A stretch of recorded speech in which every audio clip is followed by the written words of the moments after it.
Dr. Kim, with Dr. Kim. Live to be well. Live to be well with Dr. Kim, with Dr. Kim.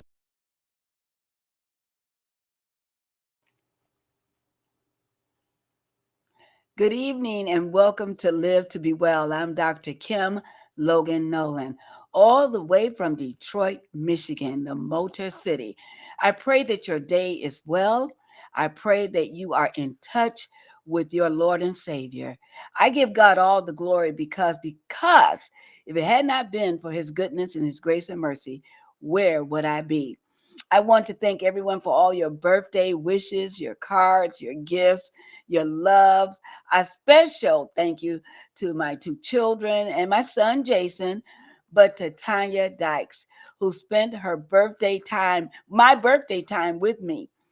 My daughter Micha found an amazing pizzeria in Detroit on Michigan Avenue.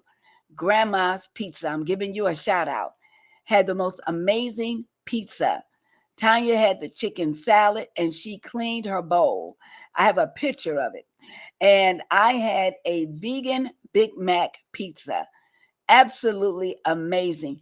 And I thank God for Micha, helping me to step outside of my comfort zone, trying something new and different. And then Tanya and I went over to the train station. It's amazing. I walked through it. We walked through it together. We took pictures. It was just beautiful, just a wonderful experience. It's so much to see in Detroit and all the new amenities of Detroit that you would need 2 or 3, 4, 5 days to just go through downtown Detroit, Corktown. You have to go through the corridor, Cass Corridor. It's just all the hidden gems. So I'm going to let Micha keep guiding me all the way through our city and all the little gems that she finds for me. And I'm going to explore them all because what life is too short for me to be sitting on my couch. I'm going to put the remote down. I'm not a big TV watcher anyway because I'm always working. But when I get a moment, I like to catch a couple of nice films. But overall, I like to explore and travel. So I thank God for the opportunity. So again, thank you for all the birthday wishes. And Mr. Al Rogers, his wife, Sherry, happy belated birthday on September the 13th. Another powerful woman of God. Listen, we just celebrated our 80th anniversary at the Lake Region Conference in Cassopolis, Michigan. I was blessed to be there. I went glamping because I go glamping. Some people call it camping. I go glamping. And I really had a wonderful time in the, outdoors in the wilderness. No, I did not make my own fire. I turned the oven on. Yes, I did. And we had running water and I took a shower. And I want to send a shout out to James Willis, who made sure that my RV was just wonderful, just so amazing. I cried when I had to leave. I didn't want to leave because we're usually there 10 days. But this was a 2-day anniversary. I went up on the Wednesday with my dear friend Beverly King and her mother, Mother Jones, who you all see that I talk about often on Live to Be Well. Had a wonderful, engaging time. And I'm so glad I left the city, got away from the hustle and bustle. And if you can't do that, go to the park, sit down by the water. The water is so soothing. We have an amazing river walk. But I was blessed to get out of the city and just live in the wilderness for 4 days. It was amazing. So I do look forward to camp meeting next year where I'll be going for 12 days, 2 days to prepare, and then 10 days for the camp meeting. I want to say to everyone, a lot of communication has been given to some horrific things that's been going on in our country. And tonight we want to talk about the communication process. It's not what you say, but how you say it, or is it both? The impact of negative communication. Is it what you say or how you say it? So some say, well, it's what you say, Dr. Kim. Some say it's how you say it. Now, I'm a type of individual, being in the field that I am in, mental health. It's very important that I am aware of what I say to people because I do not want to offend people. But I also have to set clear cut goals and objectives, realistic goals in the counseling process. My work is not easy that I'm called to do by God. But again, I have to say certain things. I have to prepare each day for my sessions. People holler and scream at me sometimes. Sometimes they even use profanity. And I have to respond in a way that it will not cause an aggressive attack. You never know what you're dealing with mental health. And I really want to stress that in this process of communication.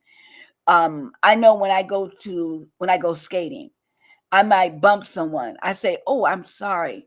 I apologize." I don't get testy with that person. "Oh, you knocked me down. You bumped into me." No, because you don't know what could trigger that person. When I'm in the grocery store, if you want that, go ahead of me, no problem. You want that parking space, you can have it. I have learned to pull back on my communication. Everything does not deserve or does not need an argument. Sometimes I call it, you don't have to give me a dissertation. Just get to the point on what you're trying to say. A lot of relationships end because of poor communication, because they do not know how to convey a message, how to deliver a message. They're constantly arguing, constantly going back and forth. I remember that song back in the day, Make Up to Break Up. That's all we do. First you love me, then you hate me. It's a game for fools. You know, the stylistics. They were talking about communication. You know, you think about the OJs, backstabbers, what they doing? They smiling in my face, but all the time they're trying to take my place, the backstabbers.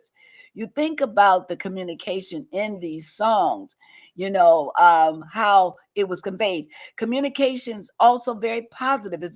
Does not have to display negativity, but we're focusing on negativity, negative communication, and what it can cost you. It can cost you your life, your livelihood, your relationship, your marriage, your friendship. It could cost you your whole sense of respect, people respecting you because you do not know how to communicate. I say to people all the time, it's okay to do a wellness check, to see a psychologist, a social worker, a mental health specialist, just to talk about how you are growing, how you are impacting your life to impact others. A lot of people refuse to say, there's nothing wrong with me. I don't need to see a psychologist. I don't need to see a mental health specialist. But at the same time, your life is not evolving. You're not growing in your life. You're doing the same thing. A lot of people are stuck in their lives because of the way they communicate, the way they convey messages to people. I want to share with you some points before I bring my co host on ML6.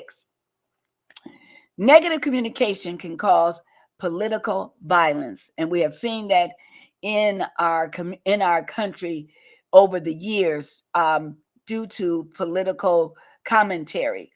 It can cause divorce, physical abuse, mental health abuse, substance abuse. I'm so stressed out and I'm arguing, I'm fighting with you that now I'm drinking. I'm gambling. Anything not to go home. Anything that I can do to numb myself from having to talk to you. All right. And let me say this, when you stop communicating with a person, that's negative communication too. And you might say, well, Dr. Kim, it's better that I say nothing at all than to get into a physical altercation with that person. That's called domestic violence. If it gets to the point where you want to hit your spouse or the person you're in a relationship with, or even your child, that means I need to get some help because something is triggering that negative behavior.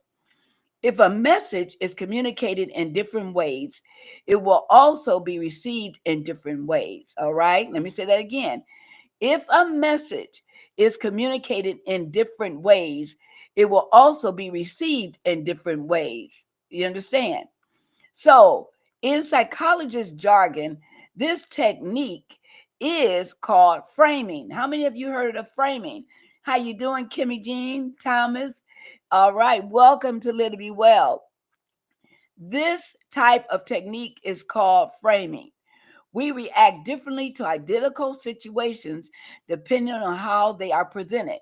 So, is it how we say it or is it what we say?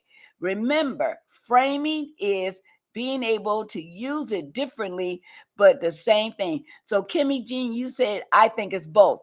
I agree with you, Kim. I think it's both in how people communicate, how they say it and what they say.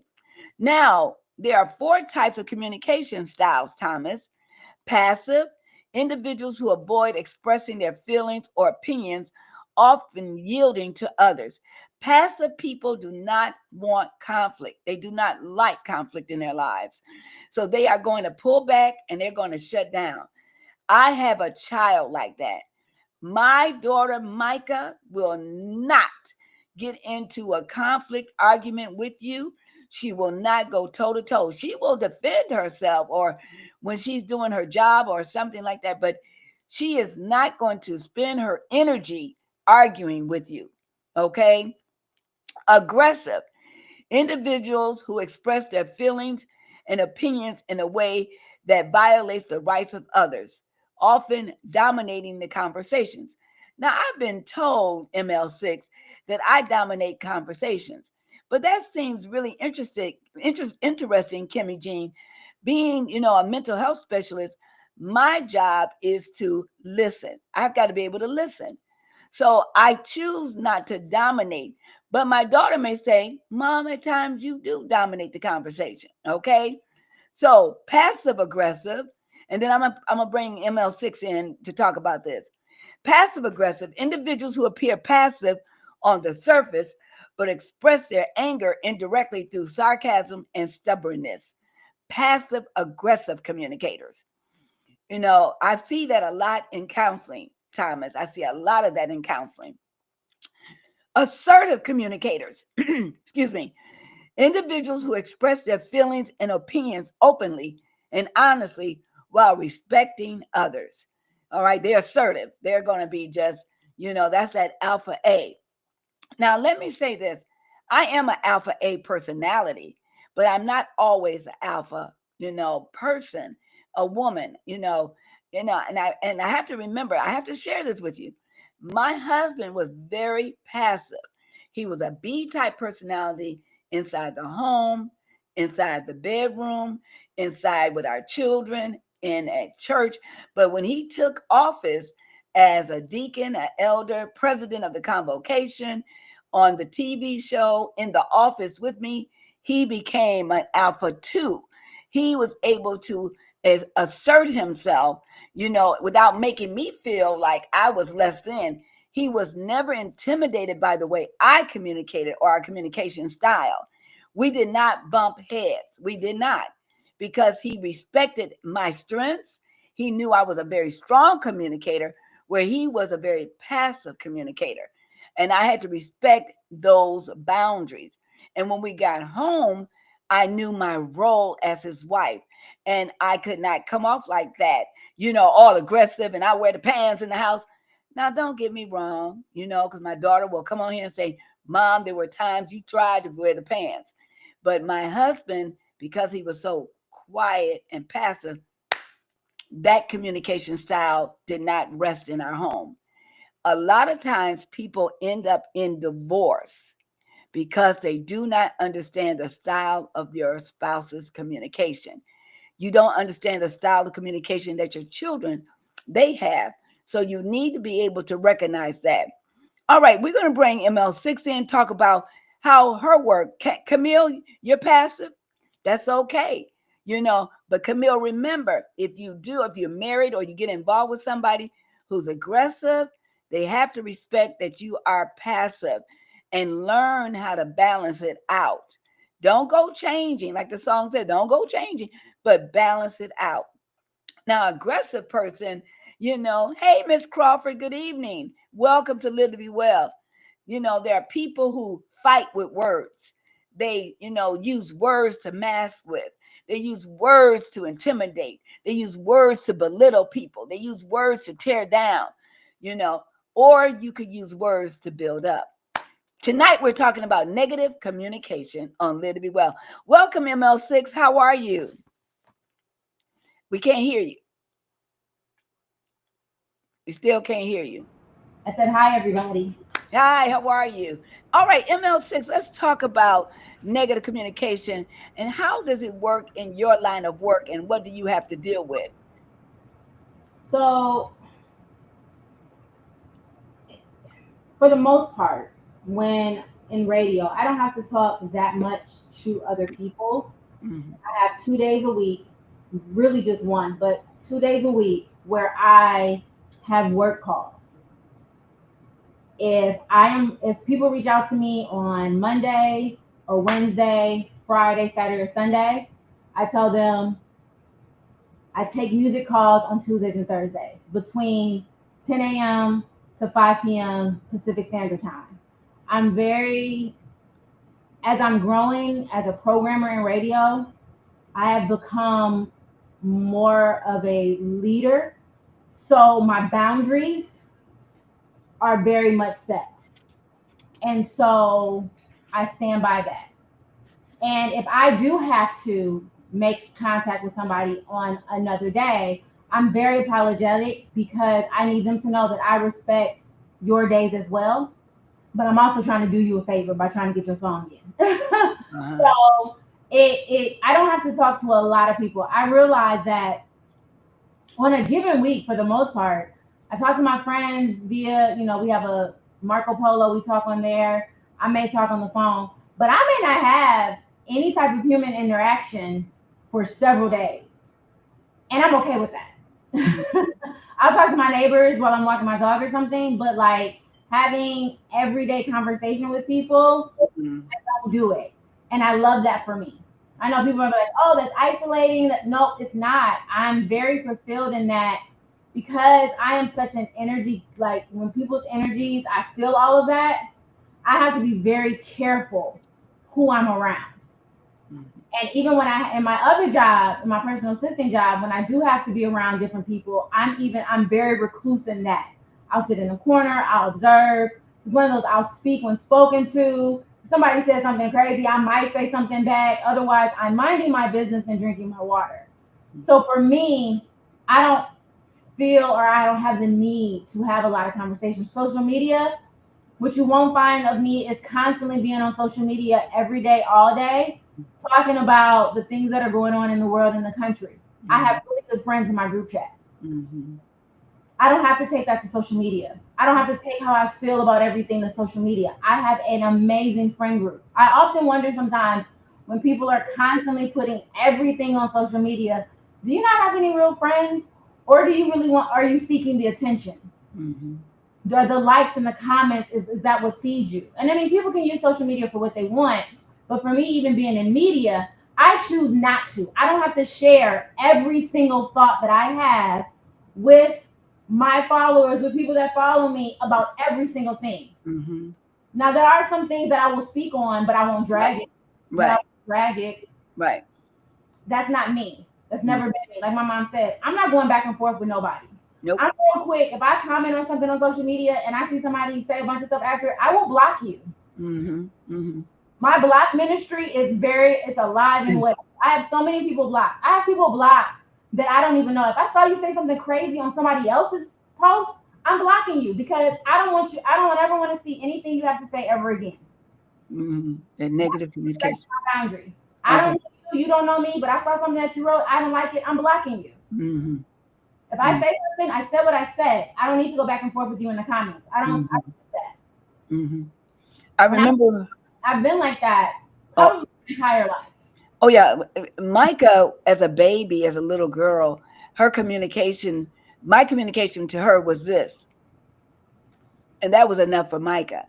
If I spanked Micha twice in her life, it was a miracle. No, Wait. I'm I, talking about in your later years, and not as a baby. No, no, oh well, okay, because I got memories from 5 up. no.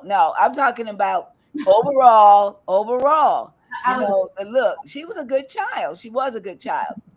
You know, Miss Crawford, do you remember you said something to me about 6 months ago? I cannot remember the statement you gave me. about how we engage with other people. And she said, I can be both. It's situational. If you can remember what you shared with me about people and communicating with people, put that in the chat, because I think people need to hear that. It was so profound what she said. I So think go that ahead. I think that you have to handle not every, you can't handle everybody the same. I tell my mom often, like, she can't talk to me the same way she talks to Aaron. Like, because we're two different individuals. We process things completely different. Right. I have to tell my mom that although you may do something like that, Aaron's not gonna do something like that. So you have to kind of think like her to communicate with her. Otherwise, you're gonna stress her out. She's not gonna listen. You're gonna stress yourself out, and then y'all gonna end up stressing me out.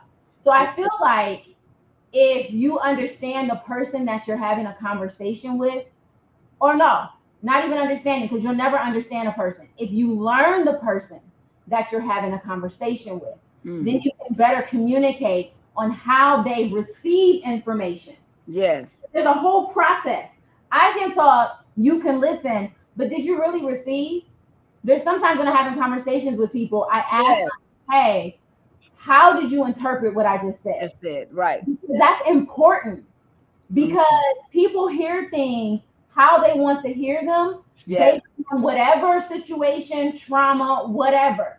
I was looking at something today and I was looking at the comments and I was like, they really took out of context what this man said and literally put their personal issues in their replies, and they did not listen to what he was saying. All this black man was saying was he wished that he had more black celebrity support at his New York Fashion Week event. And everybody's like, well, you should have been focused on the celebrities that were there.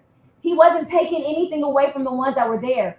All he was saying was he noticed that there was a plethora of black people, black celebrities at these white fashion events. And then you have these black designers, and it's few between. And people were just putting all of their emotions. And I'm like, I'm listening to him, and I'm listening to the people on the panel, and I'm literally understanding what they're saying without putting anything on top of it. And I think what's happening in the social media world is we're hearing things, we're getting overly emotional, and we're not listening and processing what people are actually saying, be it good, bad, ugly, or indifferent. We're putting our stuff on it, and it's causing it and creating chaos. And then you're leaving from a conversation on social media angry and upset and da da da da da. Don't carry that. Don't carry it. Don't carry that. Carry it. And I know one thing that Pastor Snell said: the worst thing you can do is start your day with social media and television, the news. You can be informed after you have your time with God, so to prepare your mind and heart.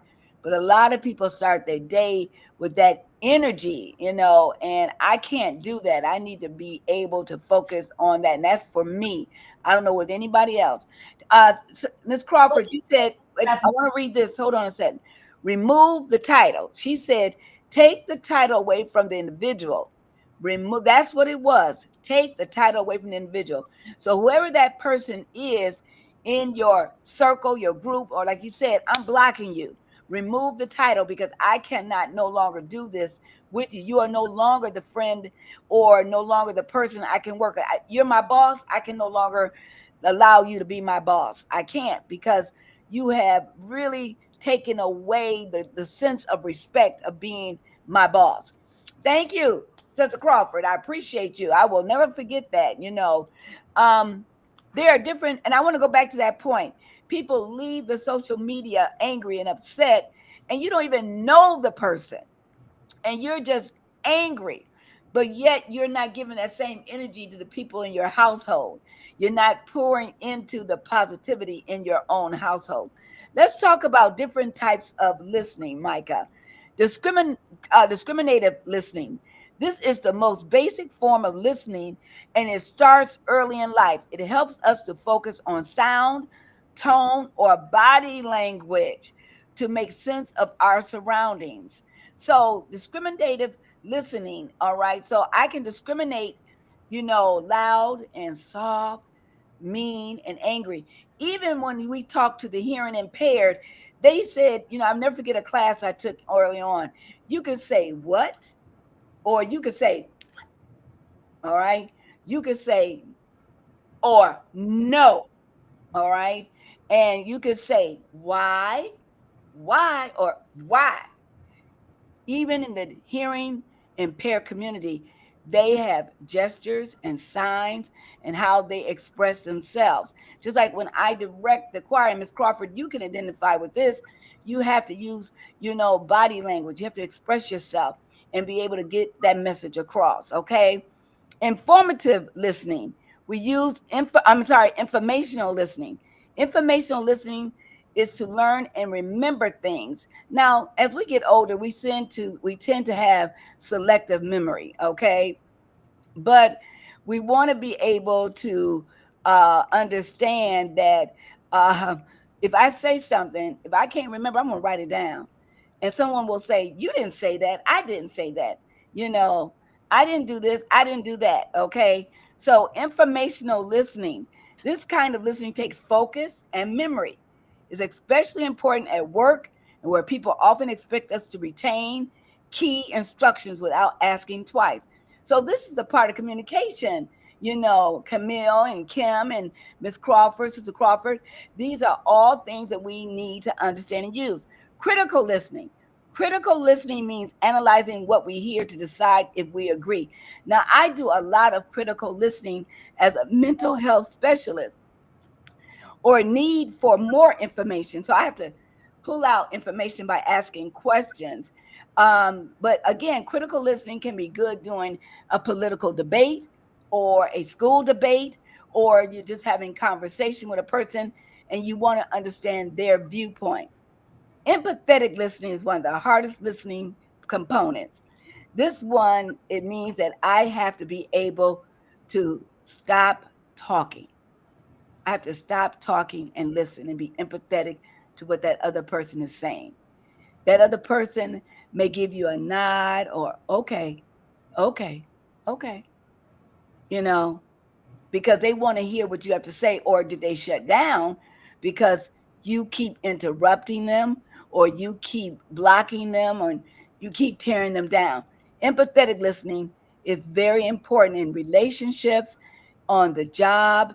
It's important overall because you have to be willing to understand how that person feels. You may not agree with that person, but do you understand how they feel? Again, our topic is the impact of negative communication, whether it's on the job, in the home, in the church, in the schoolhouse, and how communication can cost you your life.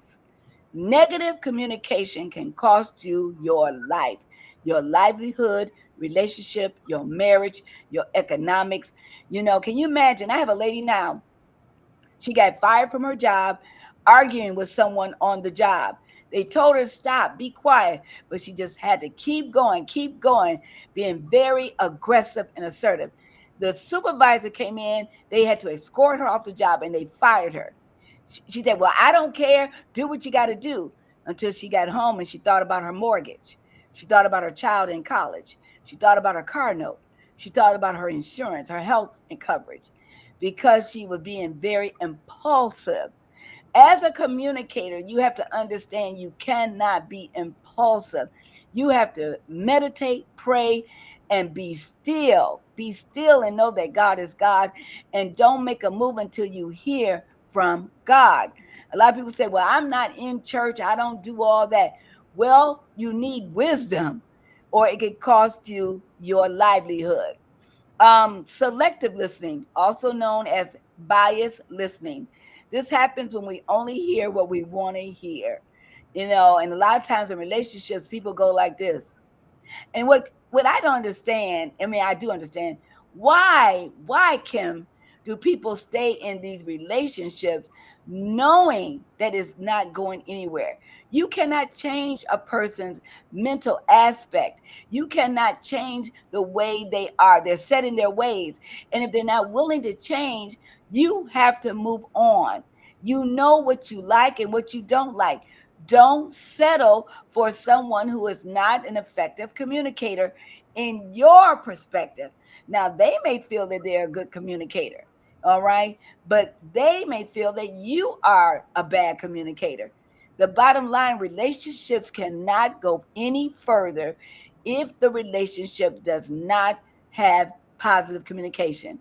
If you are in a relationship and you are in a job where you're constantly you're nagging and you're irritable and you're upset and you don't have any kind words to say to anyone, you need to understand, well, why? I need to investigate this. It can't be everyone, who's against me. Must be something I'm doing, you know. And my thing is, you can always improve, ML6 on your communication. You can always improve. Sympathetic listening, comprehensive listening, reflective listening. Now, reflective listening involves repeating or summarizing what someone says to show your understanding. Now, I do that as a professor. I do reflective listening, and even as a therapist, I give back. I do a review. In my therapy sessions, I've added a review at the end now, where let's go over this. Let's do this again. What did we learn today? uh, Appreciative listening is to enjoy what we hear. So we want to be able to appreciate a person. Be very careful to let another individual say what they need to say. If not, they'll become bitter. You have to mind your tone. You can go from yes to yes. Why do you have to be so aggressive? Why do you have to be so loud? I ask myself all the time, why does someone have to be so loud when they communicate? Now, I can get loud too, but I have to be mindful of the position that God has put me in. And no matter what position, whether it's in front of people or not, Kim, you and I are writing films. We're doing films. I'm going to produce my film, and we got to be mindful of that on the set. We have to be mindful of the people that we're working with, because we don't want people walking off the movie set. So I can't be in the background saying, don't you understand what I'm asking you to do? Do it again. Do it again. You can't talk to people like that. Today in entertainment, there are a lot of people who cannot get jobs in the industry because of the way they have spoken to people, the way they treat people. So, ML6, let's talk about, something that's really important out here now. Let's talk about, why do individuals feel the need to be so combative? Like you said, you block. Why? I think it's this whole concept of people wanting and feeling the need to be heard and feeling justified with their thoughts, with their opinions, with their feelings. And not everything needs all of that. I don't think so. Not everything needs all of that. So that's just my simple answer for it. That's my simple answer for your question. Hmm. But I will say this: I have to go back because this is just something relational, and I don't know if my mom even realizes that she does it. But I'm about to put you guys in on a little secret. So usually, like if I call and I talk to my mom and I'm telling her something, I can literally tell when my mom has tapped out and she's not listening to me, and she's literally thinking about her response and how she's going to put and incorporate God in it, or she's going to incorporate herself in a situation. And whenever I pick up on it, I will stop my conversation. And then I would just let her go, and I would just let her say whatever it is she needs to say, whatever words of the Lord she needs to say to me, and however she needs to, whatever she needs to incorporate a personal experience for her to feel connected to whatever I'm going through. That's me learning my mom. Wait. Say that again. I do what? What do I do? What do I do? Come on, what'd you say? Some women have to take both roles in their household, and it can take time to be a conflict for them. Okay. Sister Crawford says some women have to take both roles in their household, and it can at times be a conflict for them. Yes. And I know the issues that you're dealing with, Sister Crawford, so I do understand that. Diane Cole says people work on emotions and then they regret their actions. Silence is a sign of maturity. Everything does not require a response. That's correct, Sister Diane. Learn to use your inner voice before you speak if it does not feel right to do not speak. Okay, thank you, Sister Coles. Micah, what did you just say to me?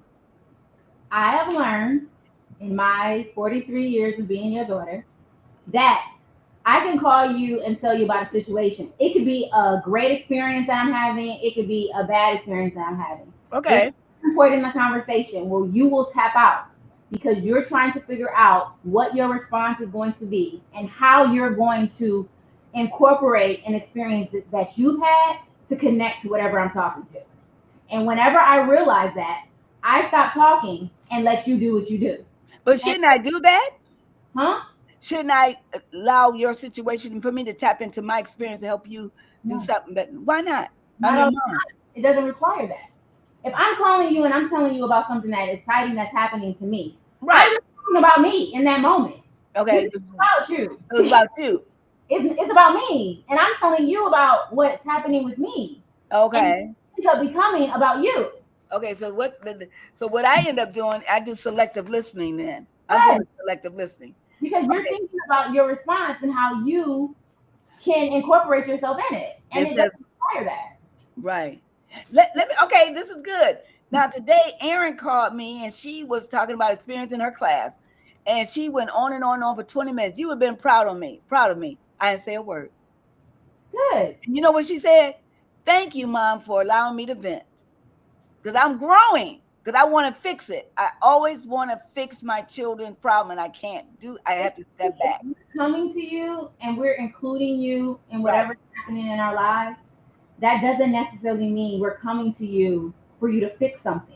We All could right. be coming to you for just get it off because we're looking at you and you as a quote unquote safe space That's right. as a mom. But when those moments happen where it's just like you don't make it a safe space, then you wonder, well, why are you not talking to me or why you did this? Is well because the last time I came to you, you put and remember how I always have to tell you, like whenever Erin comes to you, you can't tell her what you did at 24 because it doesn't resonate to her. She wasn't pregnant with a child. She's not pregnant with a child. She's not living her life like that. So you have to just listen to her and figure out where she is. And in that moment, if there's an area for you to help, then you can help. But here's the thing, sometimes you're not going to be able to help her. And I told you this with her. Sometimes I just hold on. I know you ate. I know it's itching for you to say something. But sometimes I say, Mom, just listen to her. Take a few days, Right. then come back to see if she's figured out the problem and how to solve it. Right. Because Okay. eventually, either one thing my little sister will do, she will figure it out, she will call me, or she will call my mom. But I like to give her the opportunity first to figure it out. Let her realize what she needs without me telling her that you need. She has to grow. Okay, so that's the negative. Okay, let's get back to the topic. So that's the negative communication because I'm trying to fix it. In my new book, I talk about if you don't fix it, you can't face it. And so, therefore, if I'm constantly trying to fix, I can't see the growth. I've got to step back, stand down as a parent. Good point, ML6, as a parent and sister, I'm guilty of that too. Okay. So one of the things that my dad was really amazing at was really just listening. He was a great listener. Dad was an amazing listener. My dad and my uncle Jim. The way I would go, I remember when I was at Oakwood, I would fly into, for those of you who aren't familiar with Oakwood, that's where we attended school. I would fly into my uncle's office. I didn't care who was in there. And I would just go. Uh-huh. My uncle would stop whoever he was talking to and he would say, give me a minute. My daughter needs me. And I don't know what she's about to say. So I just give me a second. That's right. That's right. They gave me the freedom to be able to say what I wanted to say, however I wanted to say it. Yeah. Yeah. Without judgment, without telling me, don't say that, don't talk like that, don't do that.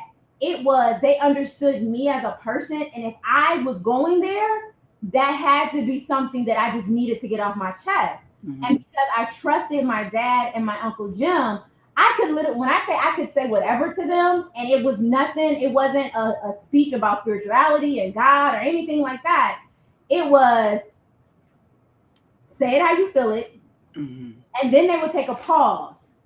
And then they would always ask me, both of them. It was insane how they did it, but they would always ask me, "Do you feel better, or do you want my help?" That's it. That's it. That's And it. depending upon how I answered it, that's how we would move forward. Mm-hmm. Sometimes I just wanted to say what I needed to say to my uncle. Things it off. I Right. would get it, tell him I love you, and he would be like, "Here you go, take my card, go to the snack bar. Thank you." That was it. That was it. That was it. Feel better, and I would leave his card or give it back to him or leave it with the secretary, and that was enough. That That was enough. But a lot of people can't do that. They have to talk, talk, talk, talk, was, talk. I talk to my friends, or even if I'm having an issue and I call my friends, I always ask before I start a conversation, do you have the capacity to deal with what I'm about to dump on you? Mm-hmm. Because oftentimes we're so concerned about what we're going through when we call our safe spaces that we don't take into consideration that our safe spaces need safe spaces. That's right. Need safe spaces. So before we dump on them, just ask, do you have the capacity to handle what it is I need to tell you? And give them the freedom to tell you yes, or you know what, not right now. Is it? Or can you just give me a moment and not feel like, what you mean give you a moment? I'm going through something. Da, da, da. Hey, it's okay. Handle your business. Mm-hmm. Even when I'm talking to my best friend, I can call her and I know she doesn't care if I immediately start going off. But I always say, hey, how are you? How's Tristan? What's going on with you? Even if I'm burning to tell her what I have going on, I always make it a point to make sure she's okay before. And then she'll be like, what's going on? What happened? Mm-hmm. And I'm like, no, no, no. What's going on with you? Like, girl, nothing. Tell me what's going on. Come on so we can figure this out. Because I respect the fact that she has a life, she has a whole son, she has a career, she has a family. And although she's my best friend, she has other people in her life as well. So I think whenever we communicate with our safe spaces, it's understanding that they too need safe spaces. Mm-hmm. And they're not going to always be readily available for your stuff. And that doesn't mean that you have to go to social media and dump on social media. Right. Oh, I try to tell people stop. If everybody that you call doesn't answer, that means that God is saying, I need you to talk to me. Talk to me. I need you to communicate with me. Let me help you figure this out. Vent to me. The word says he can carry it. Lay your burdens down. Mm-hmm. You see what I'm saying? So oftentimes when we like, oh, I call this, and then everybody calling back at the same time, you weren't supposed to talk to those people. You weren't supposed to lay those things down. You were supposed to literally take it to God in prayer and allow God to work it out. Mm-hmm. I believe that. I believe that's good. That's good. Kim and Jean said that's good. You know, I like that. A safe place needs a safe place. Again, you need a support system to empower you to understand. Men need a men's group. Men need to be able to do that. If you have someone that you can, really grow with, a men's group is so important. That's why I thank God my husband had golf. He had a support system with his golf league. You may have a bowling league, you may have a skating league, you may have, something that you can do to empower you. Let's talk about, in closing, before we close out, just a little review about negative communication. We know that negative communication can definitely perpetuate political violence. We know we've seen it all in the news this past week and over the centuries throughout our country and nation.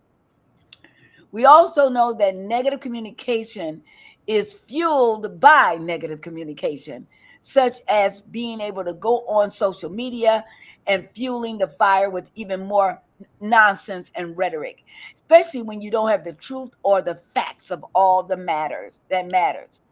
Be mindful how you communicate in your circles. It is important to understand it's not what you say, but how you say it. It is both. It does matter how you come across. I am learning every day to listen. When my daughters call me, I'm trying to listen, not trying to fix it, unless they ask me for help. Now, there are times when I have to step in and be mother, because my oldest child, she is so independent and I know she may need something. And she simply will say, "Thank you, mom." That's all. Just thank you, mom. So there are times when I have to be that mom. I know my role. There's time because I am not trying to be their best friend. Kim, I am not trying to be my children's friend. They have friends, okay? Their heart posture needs work, okay? I know that my role as their mother. I know my role as a mental health specialist. You know, Ms. Crawford, you remember one session we were talking about some things, and you were giving me some insight, like you said, remove the title, and I appreciate your friendship. And there were points that had to be made, and sometimes we speak with passion, but I had to be able to listen to my friend so that I could help understand what she needed from me. When Kim, you sent me your film to review, your script, and the one thing you said that was so sensitive was take your time, because you knew my schedule was so busy, and at that time I was just traveling a lot. But I appreciated your sensitivity in your communication that did not turn me away from doing it, but empowering it.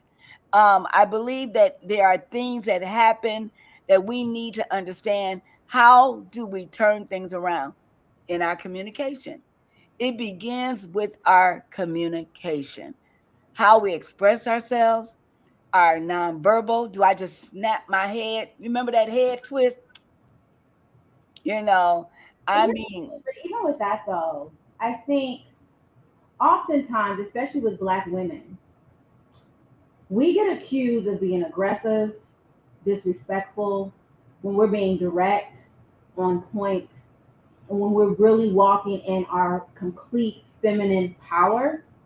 That they try to ridicule us for that, because not everything is a some everything stuff is. require that. But I could be talking like this, and I'm direct, and then I get called out of my name behind my back, Mhm. especially around men who don't or aren't used to being checked or even being told that they're wrong by a woman. Then it's like, oh, you being that.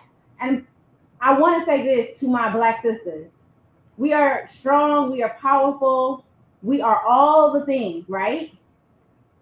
We don't ever have to take on a title that doesn't fit us in any way, shape, or form. And just because I'm doing this, I'm not talking at you, I'm understanding you. I'm understanding that fight of when you have to decide when to speak and when to be quiet, when to, speak up for yourself and when to just let it ride. Because there are moments when we have, as Black women, as Black people, that we actually have those battles. And let me also say, with all this stuff that's going on, we are not the problem. We are not the problem. Mhm.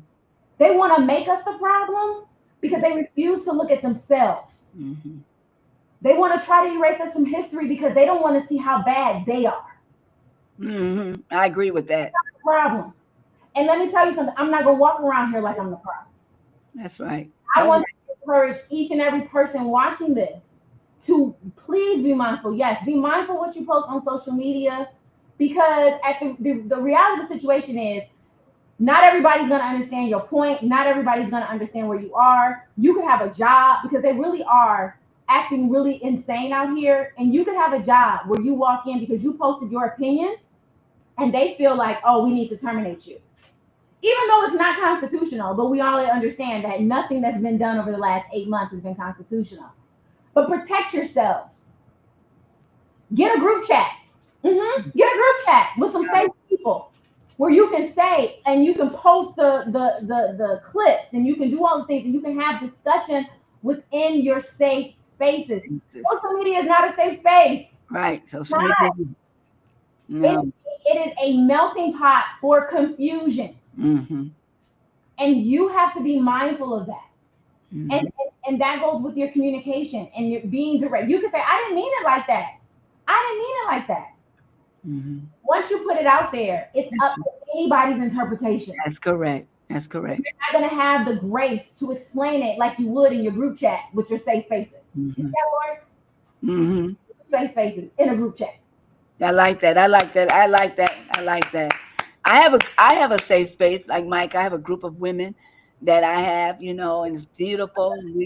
And I love it. We are very safe together in what we share, what we do, and I thank God. And what's so beautiful, I met these group of women through Micah's friends. Safe Same. Micah's safe space, you know, and I became. They took their daughters embraced Micah as we joined City Temple. Micah was just 3 years old. Listen to me now. I'm talking about communication. They embraced her because they had like mindedness, even at 3, 4, 5 years of age. All right. They had something in common and they communicated the same way. And to this day, they are still in that same safe space. 40 something years later, they are still the same in the same safe space. My friend will call me and be like, "Oh, such and such is going through this." Yeah, I know. I know. I will call Micah. She already knows. And then their mothers embraced me and my husband. The fathers embraced my husband. And this is why now we have potlucks together. We travel together. We do things together because we are in a safe space. Everyone needs a safe space for their safe space. I pray that this broadcast today helps you to think about some things in the way you communicate. Are you a negative communicator? Are you a person that's genuine? Are you a person that is honest in your communication? Or do you have to have the last say so? Do you have to come across negative and stern and mean, but you can still get your point across? Like Sister Crawford said, people take my expressions differently. Like when I'm in therapy, it's very important that I sit there like this. I have to be very objective. And sometimes I will smile. I will say something like, I see, I understand, I hear you.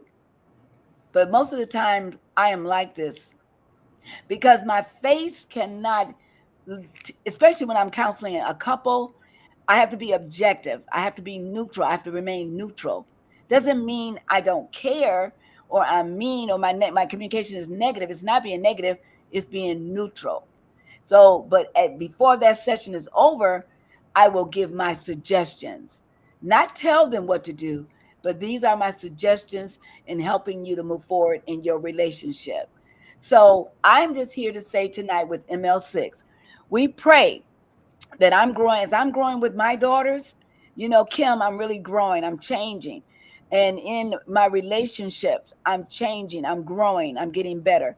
There are areas I still have to work on that really helps me to understand and listen to other people's needs. Thank you so much, Camille. I appreciate that. Micah, I appreciate you. You are so direct, and I raised a wonderful child. Thank you so much. And a lot of that has come from your environment and who you are. You want to show everybody Tyson and what Tyson is wearing tonight? This is Tyson. Hi, Tyson. It's grandma. I'm grandma. I'm grandma. That you matter. That you matter. You matter. You That's matter. right. You matter. I like that. You matter. We are all a work in progress. That's right, Miss Sister Crawford. Listen, I want to thank everyone. Sister Crawford, Kimmy Jean, Camille, Thomas, and all of those of you, even if you didn't make a comment tonight. Thank you, Sister Diane Coles. Thank you. I thank God for you. Hello, Sister Strong. I appreciate you. Our next broadcast, I think we need to come back to something. Having what is a safe place? What is your safe place within your safe place? That's going to be our next broadcast. And I want to thank you. Until next time, I'm Dr. Kim Logan-Nowlin. I'm Micah ML6 Logan. And we say to you, live to be well. Good night.